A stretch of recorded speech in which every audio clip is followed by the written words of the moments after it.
Morning everyone. Welcome to beautiful Pembrokeshire on what is an absolutely stunning day. I think this is officially the nicest day of the new year. Yeah. It is official. It's the hottest day of the year so far. Oh well, I was right. It's so sunny I have to do this.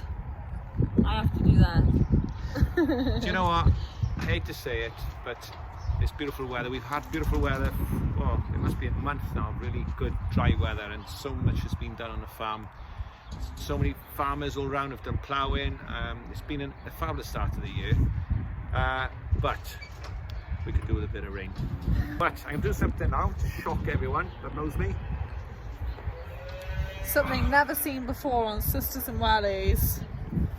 I'm known for wearing a lot of clothes, but first time this year, the big, thick jumper is off.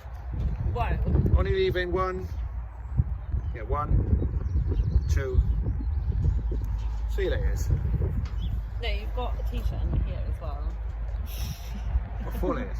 Yeah. She's still got 4 layers on. Thick fleece. Yeah, So don't get too excited, ladies. this is, but you know, if I strip off too quickly, I'll have nothing left by the middle of summer. Yeah. So, as much as that was a really interesting insight into our dad's life, that isn't what our YouTube is about today. There's not a lot else to it.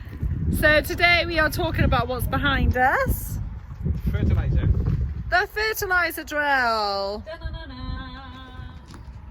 So this is our fertilizer drill. The maker's literally on it. So we bought this drill, gosh, how long ago was it now? It's been about 7 years or something like that, I think. That's flown. We did have a grant towards parts of it. It's got a weigh-in mechanism. It's got GPS, so it's got section controls which shuts off when you come to triangle bits, and so we did have a grant towards all of that. So it's really been efficient and probably saved quite a bit of fertilizer on its accuracy of spread. Yeah, because before I started farming, obviously you had a fertiliser drill that didn't have any of the GPS on it. So since we've had this one, I've done a bit of fertiliser, and honestly it just makes it so much easier, doesn't it? Like, I don't think I would have been that It makes it so easy that Poppy can do it. Yeah.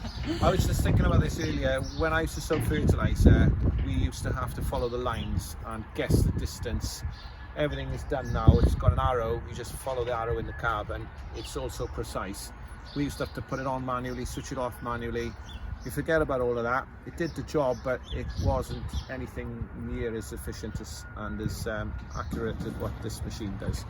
But it did the job back in the day, you know, and things have moved on for the better. You know, Yeah. We save fertiliser, it's better for the environment, we don't double spread, so I suppose everything is better. Poppy's going to show you now how to open a lid. There's just a lever here, and you press down the button that I can't see because the sun is so bright. Press that down, press the lever, and the lid lifts like so. Wow. And what is the reason for having a lid, just for people who don't know? The lid is for if we get rain, which very often we're sowing in catchy weather in the rain, or drizzle, showers. If it comes to rain, the water doesn't get on the fertiliser. If water got onto the fertiliser, it would just ruin it. It would go all clammy and sticky. It would stick in the drill, it wouldn't come out properly. It'd be a disaster. Fertiliser is really, really expensive. It's got to be sown properly. It's got to be treated in a special way, like it's a really, really special person in your life. That's how I treat fertiliser. Do you treat it better than Mum? Possibly I do, actually, because it costs more. She was feeling, I'll take it up. So yeah, you've got to have a lid on it. You could do it without a lid. Many farmers probably still got fertiliser spreaders without lids, but you have to make sure it's dry weather. The beauty of this, it doesn't matter if it's drizzling or raining. I wouldn't go out in a pouring rain, but certainly drizzle and rain doesn't affect it. And obviously when you're driving from field to field, especially as often we're going across the A40 at like a higher speed, I'm guessing like if you're bouncing and stuff, that it just you've got no worries if you're bouncing out or anything like that. Yeah, nice. So that's what it's for. And then really good for this drill, it's got steps either side that you just pull off the side like that and pull out, so they come nice and far away from the drill. Dad's just opened the one on the other side, so that means there he is. You're able to get onto to the drill without having to go in between the tractor or anything like that. You'd never want to be in that position. You don't have to go behind you or on the side, which is the safest place you could possibly be, really. So if you climb on up we go. Hello. Yep, so I stopped sowing where I was sowing. I didn't really have enough to start another field, so there's about 400 kilos left in the drill. It tells me that on the 400 kilos? Yeah. But I should still get another 4 bags in here, and then I'll go and start again. This drill will hold 5 if she's empty, but she has to be completely empty for that. So as I say, 400 in there. 1 bag is 600 kilos, so I'll get another 4 in there. It'll be quite full, but we're going to give it a go. So just quickly while we're talking about the drill, all of this is just like where the fertiliser gets spread out then? There's nothing to know about down here? Spin, so they spin round in this direction when it's spreading, but it does also go in reverse for spreading a headland.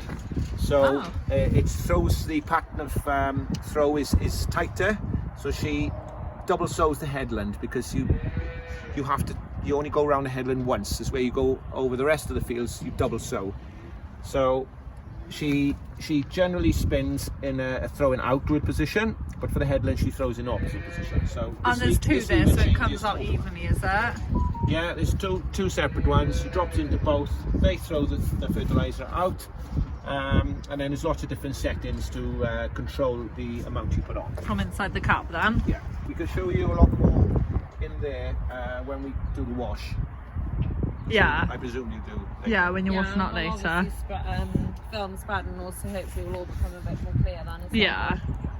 Nice, so should we get some bags in then? Let's get some bags in. Nice knife. Yeah, so this was a saw that got damaged. It was actually quite a new saw. So just sharpened it up a little bit, and it's far better than a knife. Yeah, so it's broken half, is it? Yeah, it was about that long, so I cut it like that. So it's working really well. It's Nice. First season for it. Yeah. But yeah, I'm quite happy. It's a multi-purpose knife. It's a saw. Well, yeah. This is the other option. This is my beloved knife with my So why don't you use that name then? on it. Oh yeah, wow. Yeah, had that from my very, very loving and special wife. I'm gonna make it up to her now after saying she wasn't the most important thing in the world. She is, obviously. What's on the back? No, it doesn't say So anything how come else. you're not using your knife and you're using the saw? Because you get all the fertiliser goes into the knife, and even though it's sort of stained steel, it damages it really. Yeah. So I'd rather use that. So about the fertiliser then, we obviously use the JCB to lift it in. Yeah. So the JCB will pick up 4 bags quite easily, but we bring 2 in at a time. That's by far the safest way of doing it. We put And them the over the easiest top. way to spread, is it? Yeah. To get it into the drill. Like that, nice and safely. Poppy's put it there at a height where we can just get our arm underneath to open the bag. And we drop them in slowly. We do 1 at a time, generally, because there's usually 1 person doing the job. Yeah. And then after we've done that, get the other 2 and put them on top after. So it's just a fairly straightforward process. Yeah. It can be a bit difficult on a windy day. The bags can tend to blow, so you've got to make sure you've got good grip, otherwise fertiliser can't blow over the tractor Yeah, and as over they're the floor. emptying out, is it? As they're emptying out, yeah. But it's not too bad today, although it is a little breeze. And this is also then where the steps are efficient and obviously safety wise. So you must never get between the fertiliser spreader and the machine. Something could roll. The JCB, when you're on your own, there's nobody sitting in there. The JCB could just move forward. If we were on a slope the other way, the tractor could just move backwards. And when you put all that weight into, you remember we're talking over a ton there. That's 1.2 ton going into that drill. Quite quickly, things can move. So yeah, you have to be careful. So always make sure you either walk around the tractor or around the back of the machine. And unload them from the side then. Yeah, accidents do happen and have happened of this nature. So here we go. Okay.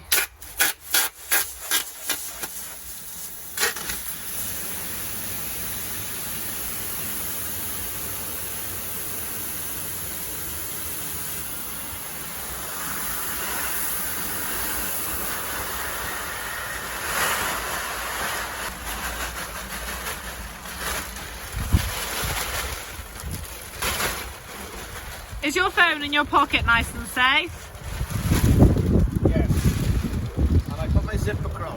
Well done. What Poppy is doing to is yesterday I was doing something similar to what I'm doing now, except I was on the front spreading the bag, and it fell out of my pocket and went in the drill. I've got it all on film. Looked in the tractors, looked in the JCB, eventually got somebody to ring it for me, and we could hear it ringing in the fertiliser. Your phone was in the, fertiliser.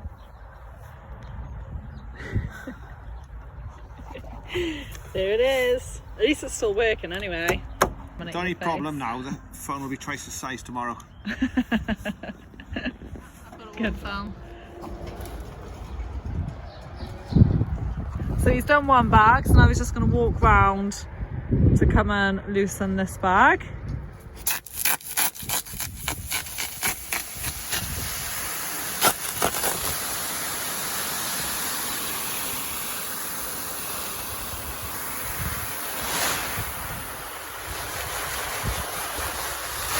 This bit is the bit I was explaining about being very important, is to get all the fertiliser out.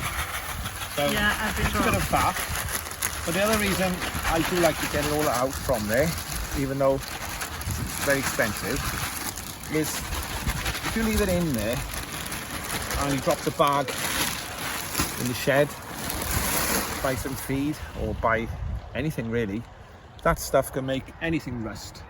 If you got into cake that cows eat or calves, it can poison it. So it's very important you get this, but you don't want to leave any fertiliser around the place. So I am fussy about getting it out for that purpose as well as the cost of it. So that's 2 bags in. So you're going to put another 2 in now? Yeah, another 2 now.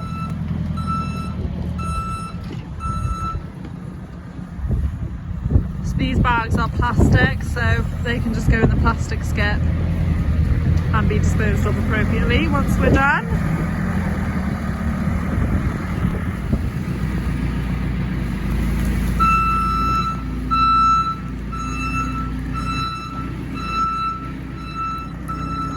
So any of you can see this is nitrum 34.5%.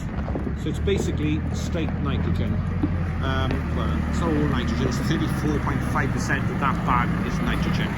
So there's all sorts of different fertilisers we use. We can use compound fertilisers, which could be something like 20-10-10 or 27-5-5. There's numbers of different fertilisers. The difference with those is the 20 means is 20% nitrogen, and the 10-10 for instance would be potash and phosphorus. So what we tend to do is test our fields, see what they need, and we give the right fertilisers to suit what our ground needs. So we don't put different fertiliser in every field, that would be completely inefficient, but we get a general picture of what our farm is needing and we buy the right fertiliser to suit the ground. So we get a soil test done around every 4 years. It may need lime, it may need more potash, it may need a little bit more phosphorus, it might need any of those, and we can use straight nitrogen. So without getting too complicated, that's basically how we do our fertiliser planning. So who tests your soil for you? We had a Cara did quite a lot. We had a grant for a fair bit. So we did 26 samples earlier this year on 26 different fields.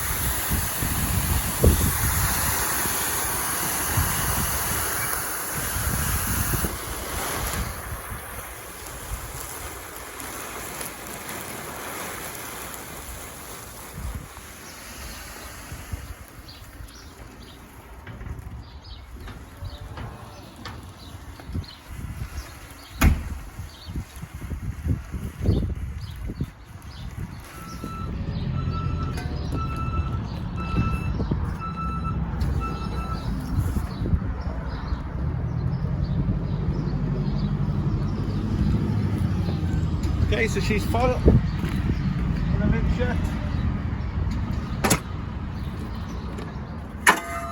Savannah in, you've got to make sure we give it a little kick at the end, otherwise it'll shake out.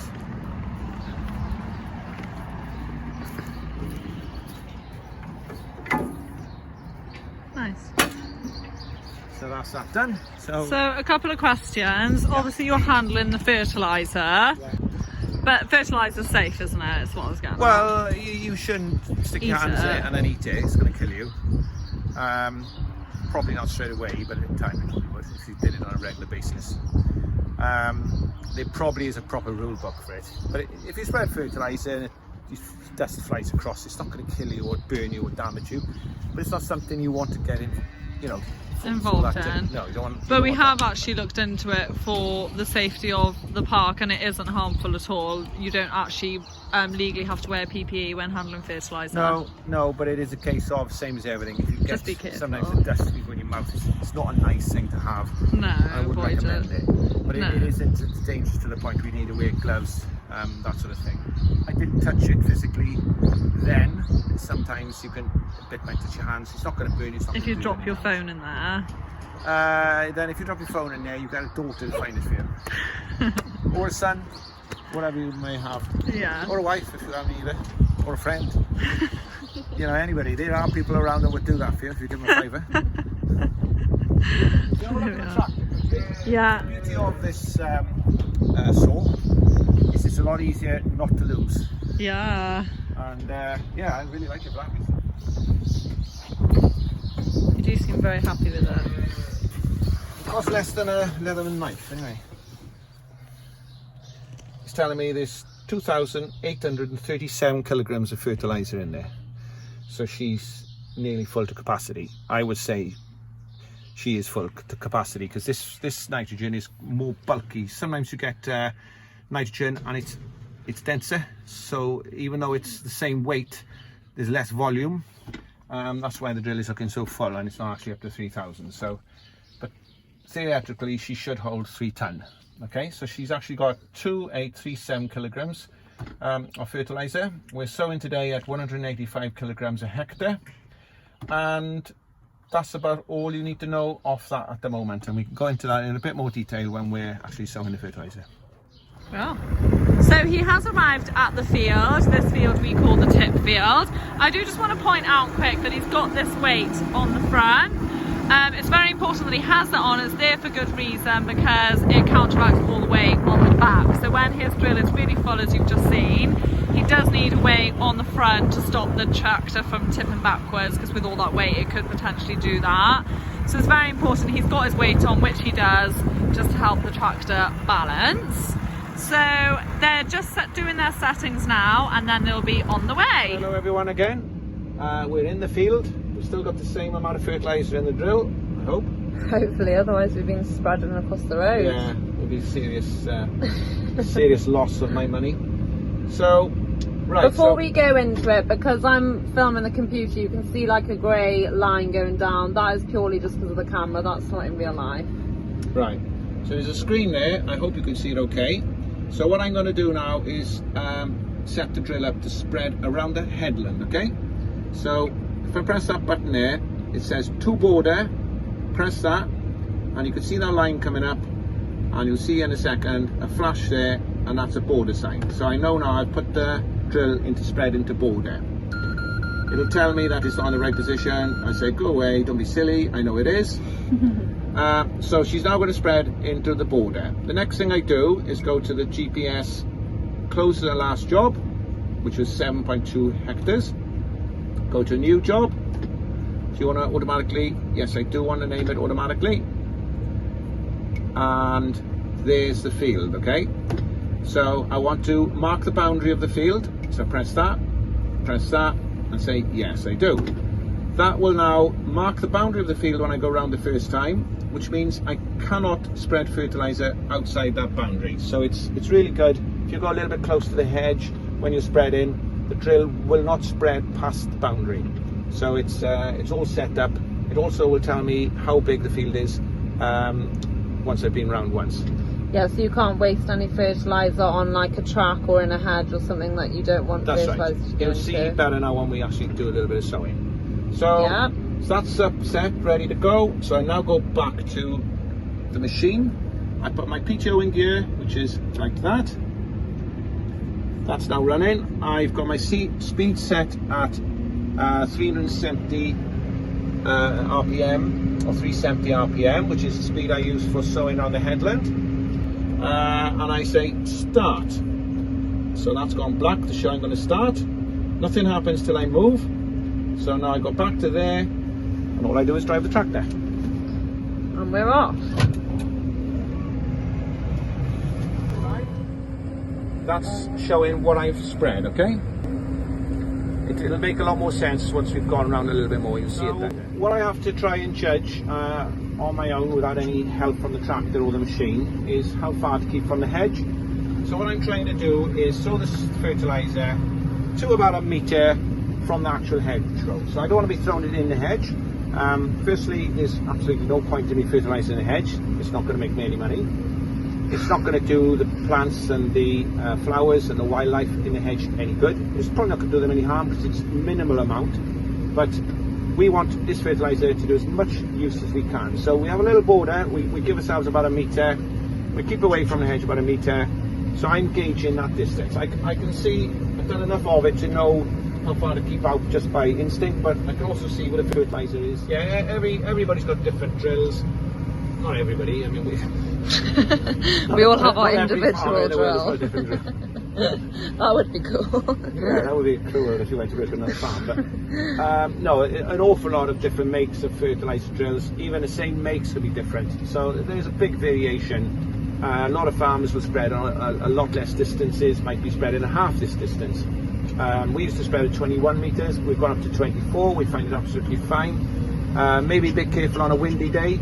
The other thing I just mentioned is the height of spread. I set it at 69%. That's how high the arms are off the floor. It's also quite a big part of setting the drill up. You've got to have it at the right height above the ground. So if you've got a high crop, you put the drill higher. If you've got a low crop, you put it lower. But sowing grassland, 69 is the number I go for. So you can see I started there and I went up the hedge. I went across that edge and I came there, and I did a little bit in this field because it's a funny shape at the top. Now you can see I'm just about getting back to where the start was. So that's that is the shape of our field. It's quite a strong sun, so it doesn't always come. You know, I can shut down a bit. No, I can't. That's all you're going to get. You'll see now. Do you want to save it? I say yes, I do.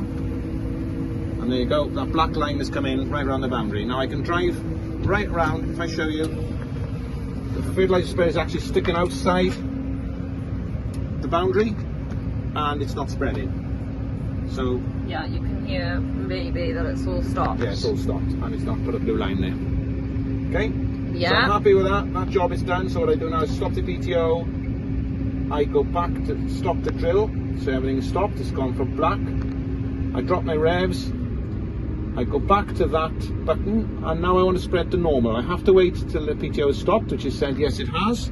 I just press normal, the line goes through and it's back to normal, okay? So now I'm going to spread in normal mode.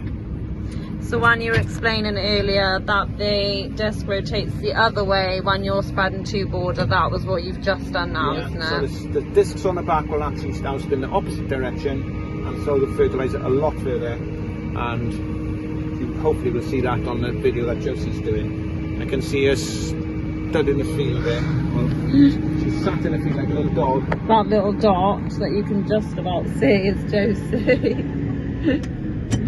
Getting the shot. Okay, we put the PTO into gear. This time we've got a higher revs per minute, so we spread at 540. So she's going up there. 540 will eventually gear, and she's set to 540. Lovely job. So now I go back to my guidance and I'm going to drive up there.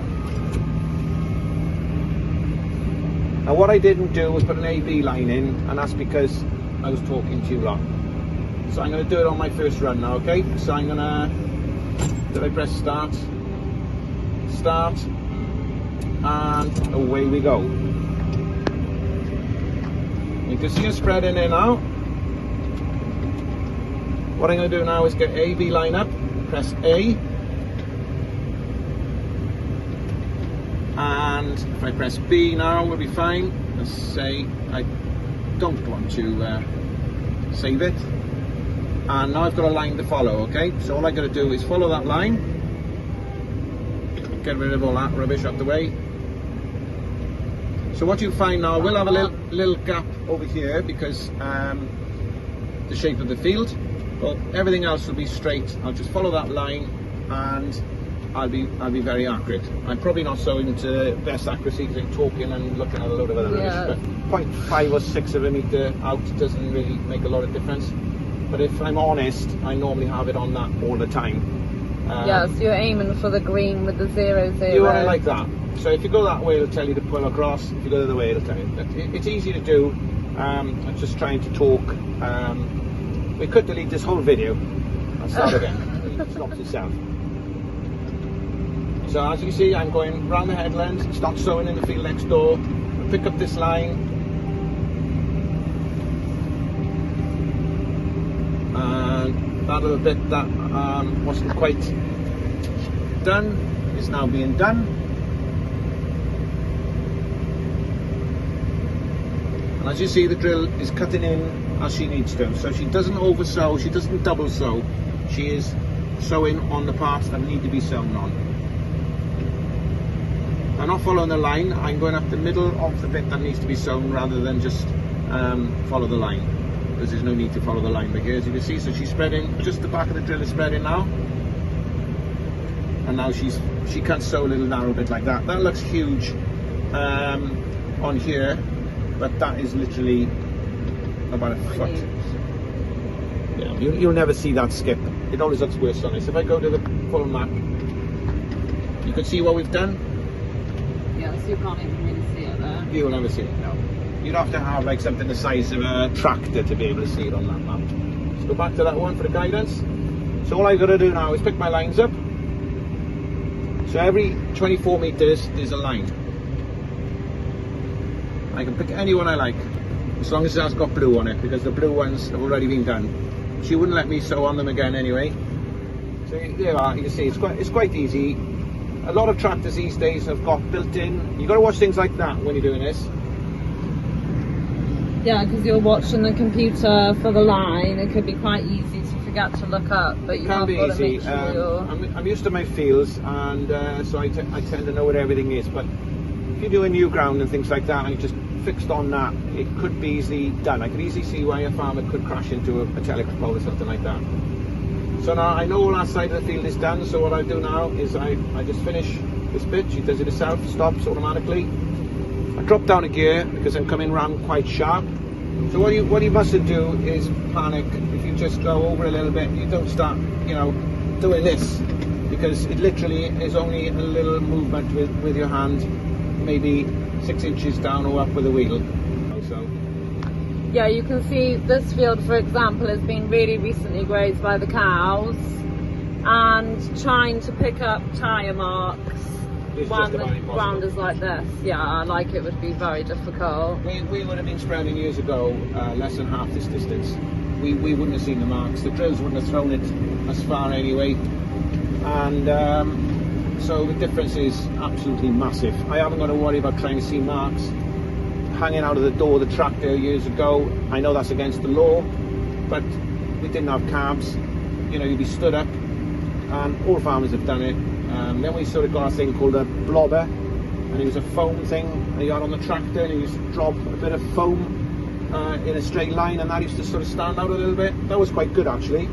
That was the most technical thing I had. That was probably 25 years ago. That worked really well. Some people used to throw a chain harrow behind. We had a dog that would always used to stay on the last marks, so that was quite handy, but it wasn't 100% reliable, because sometimes the dog would move. He'd fall asleep or something. Yeah, I'd pick a tree out in the hedge. So for instance, I know that tree there is roughly where I'm going up this time, so I know next time it should be over there. Things like that. So it was a bit of guesswork, as where this is so much more different. It's actually really enjoyable. If you go too fast and it can't let the fertiliser out fast enough, it tells you off, so you have to slow down. And that happened to me yesterday, because I was doing silage fields and we were putting quite a lot of fertiliser on, and it told me to slow down. Oh dear. Yeah. So you've got a little bit left now. So again, I don't need to pick up the line, because I know the drill will pass that bit. So I just go up the middle like that. And as you can see, she's just spreading now with a little part of the drill, so she's not thrown it as far. It's very, very clever. So the accuracy on finishing off is so much more accurate than what it would have been years ago. We would have just double sewn everything. So as you can see, it's just filling in what it needs to fill in. So it's like colouring in a colouring book, really.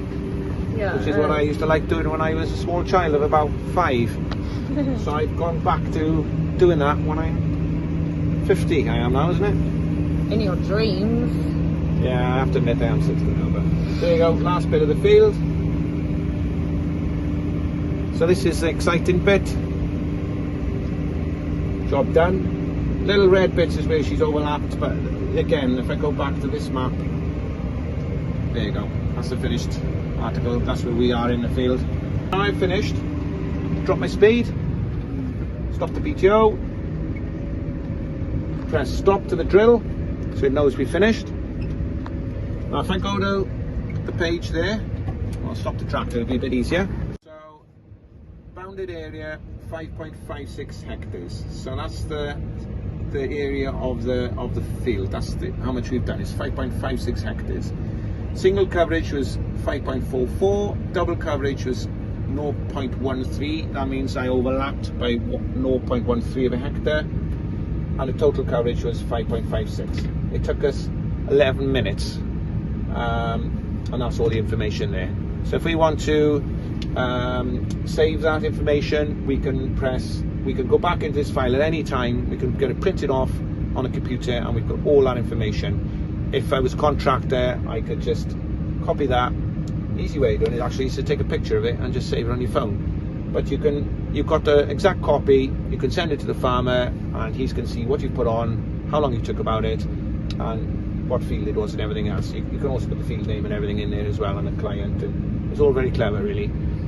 So I think that's a good sort of explanation about everything. And then one more thing is you've got the weight of the fertiliser always recorded, so you know when you're running low, isn't it?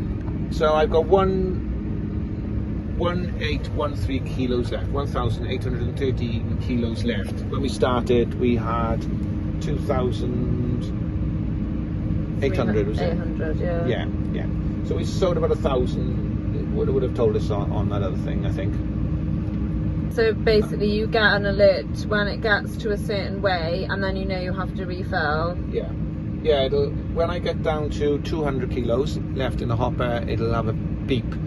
And it'll beep at me until I do something about it, which is basically stop. But obviously, if you want to empty the drill out, you can still empty the drill out.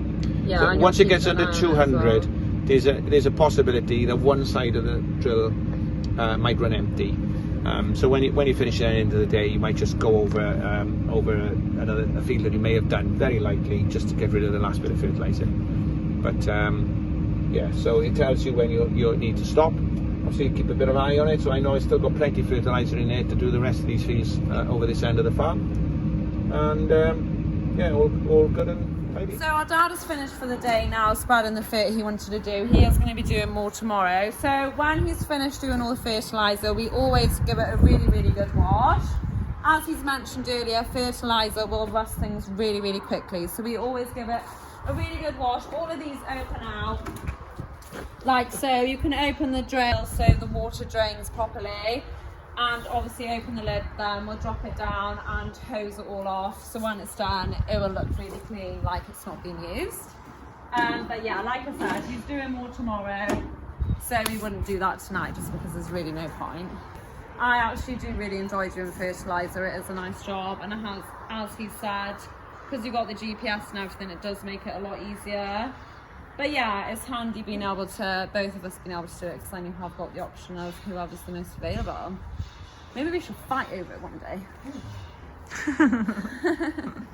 As for me, I stay as far away from it as possible. That's what she thinks. So that is that. A wrap. That's a wrap. Yeah, so fertiliser we do like all throughout the year in between grazing and silage cuts and everything. But yeah, I hope you enjoyed learning a little bit about how we do it, and we'll see you next week. See you next week. Bye.